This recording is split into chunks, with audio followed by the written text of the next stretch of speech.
Learners, balik lagi dengan Edmund Learning dan kita akan bahas hari ini kita akan bahas mengenai the nervous system atau sistem syaraf. Oke, di episode ke-13 kita kali ini kita saat ini akan membahas mengenai topik yaitu sistem.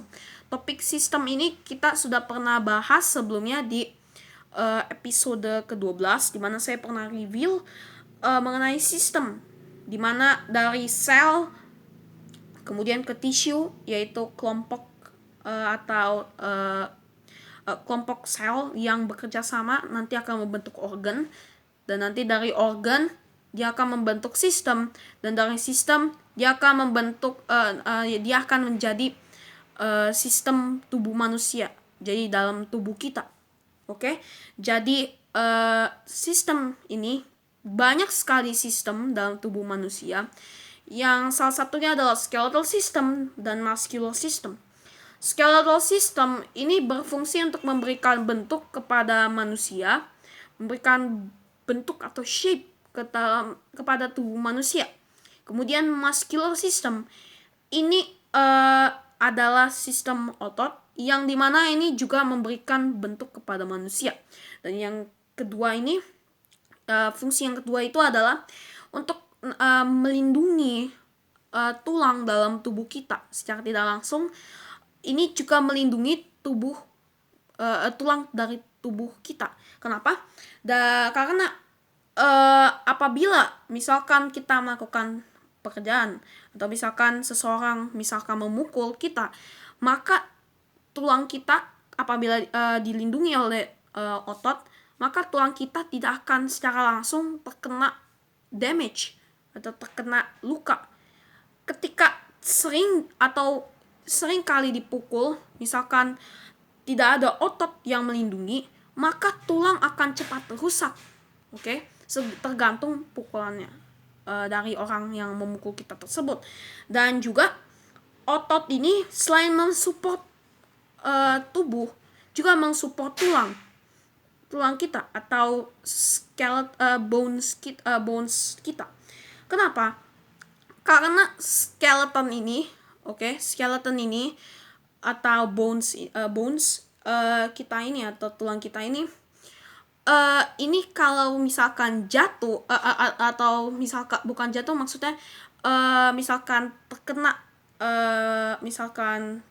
terkena benda keras, misalkan terpukul, misalkan benda tersebut terkena tulang kita, dan kemudian tulang kita tersebut seperti ini terkena pukul, maka tulang kita tersebut retak. Oke. Kalau misalkan ada otot, itu kemungkinan kecil retak. Oke. Karena ada otot, muscle yang melindungi. Jadi kalau misalkan terkena benda yang keras pun, tulang itu menerima damage atau efeknya tersebut lebih sedikit daripada tidak ada otot. Kalau tidak ada otot, itu damage-nya bisa sakit sekali. Tetapi apabila ada otot, ini mengurangi resiko tulang cepat rusak atau tulang terkena atau tulang cepat retak atau misalkan terluka. Jadi fungsi otot itu seperti itu, juga memberikan shape kepada tubuh, mensupport tulang dan juga melindungi tulang. Dan juga terlebih lagi ini juga mendukung pekerjaan kita. Kenapa? Karena otot ini memperkuat tangan kita sehingga kita dapat melakukan pekerjaan yang berat dengan tidak sulit. Oke. Jadi misalkan apabila seseorang itu melakukan latihan atau misalkan pergi ke gym atau berlatih seperti itu, maka otot dia itu akan berkembang menjadi besar dan kuat sehingga dia dapat melakukan pekerjaan yang berat dengan mudah. Oke, jadi dia dapat melakukan suatu kegiatan atau aktivitas atau pekerjaan yang membutuhkan tenaga yang sangat besar atau bisa dikatakan pekerjaan tersebut berat apabila orang yang tadi itu berlatih terus menerus memperkuat, melatih ototnya tersebut menjadi kuat, maka dia dapat melakukan pekerjaan yang berat atau pekerjaan yang membutuhkan tenaga yang besar seperti itu. Oke, jadi itu adalah peranan kedua sistem, yaitu skeletal system dan juga muscular system.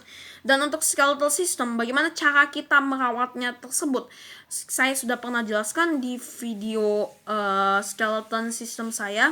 Di situ saya pernah bahas mengenai how we take care of our skeletal system, atau bagaimana cara kita melindungi, merawat atau menjaga sistem kerangka tubuh atau skeletal system.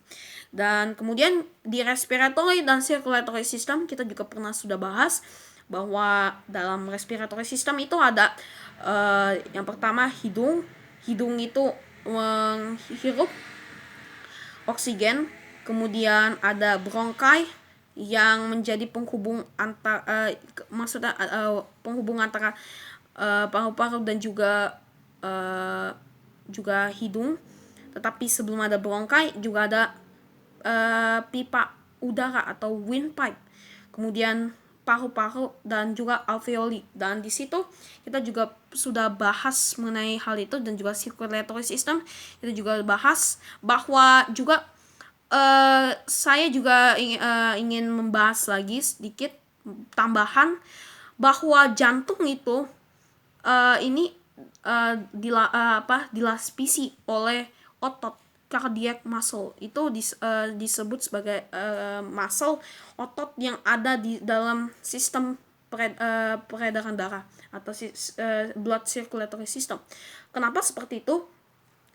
Otot ini menjadi melapisi jantung.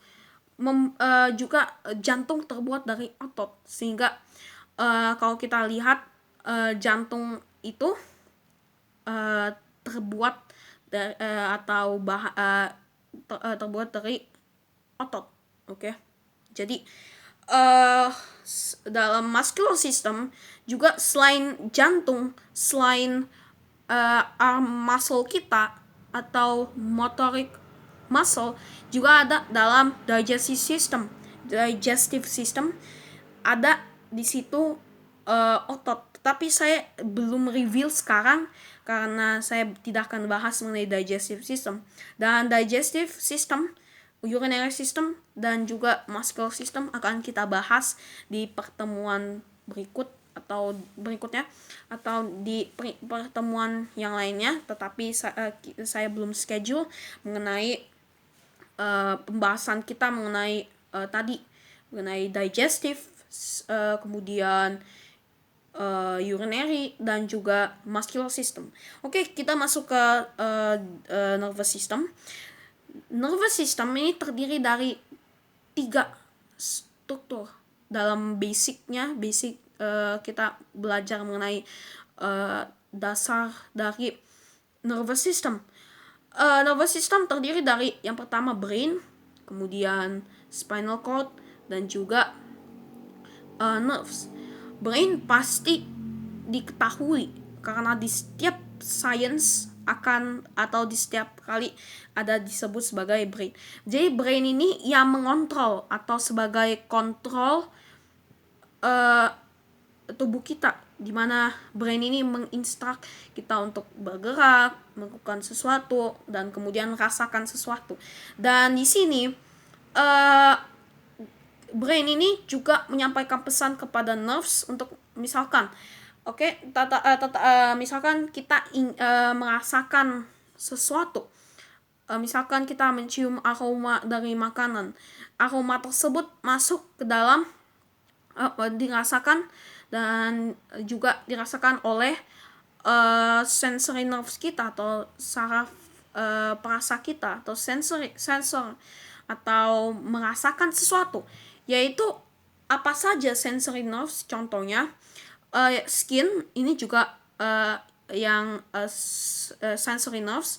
Kenapa? Karena skin ini yang ketika memegang sesuatu, apabila itu panas, maka ketika tangan kita ini juga dilapisi oleh kulit. Ketika kulit kita memegang benda tersebut, kita bisa tahu apakah itu panas atau apakah itu dingin. Nah, bagaimana kita tahu bahwa itu panas dan dingin? Ketika kita pegang, oke, maka suhu panas dan dingin tersebut dirasakan oleh saraf perasa, yaitu kulit kita yang melapisi tangan kita. Ketika sudah masuk, sudah dirasakan oleh saraf perasa itu akan mengirimkan pesan kepada otak kita lewat spinal cord atau tulang belakang. Spinal cord ini akan memberikan pesan yang disampaikan oleh saraf perasa ini kepada otak, kemudian otak memprosesnya, dan kemudian memprosesnya cepat sekali, dan kemudian ketika sudah diproses, maka otak akan mengirimkan lagi pesan tersebut, dan kita tahu bahwa itu benda yang kita tadi pegang itu panas. Jadi ada cara-caranya, nanti saya jelaskan setelah ini. Kemudian yang kedua ini spinal cord. Tadi saya sudah sebutkan spinal cord itu tulang belakang dan termasuk dalam nervous system atau sistem saraf. Dalam spinal cord ini dia yang menghubungkan pesan antara saraf dan juga otak. Oke, jadi brain dia yang menjadi send the message, dia meneruskan atau semacam meneruskan seperti itu. Dia memberikan pesan dari brain, dia send message kepada nerves dari brain, dan dia juga mengirimkan pesan kepada brain atau otak dari nerves. Jadi spinal cord ini menjadi penghubung antara otak dan juga atau brain dan juga nerves. Oke? Dan kemudian yang ketiga adalah tadi saraf. Saraf ini terbagi menjadi dua, yaitu tadi saraf perasa dan juga saraf motorik. Dalam saraf motorik itu adalah setelah sistem perasa, maksudnya saraf perasa. Saraf motorik ini adalah seperti misalkan secara motorik, oke? Jadi seperti ini, oke? Misalkan ada seseorang yang ingin melempar bola kepada saya misalkan.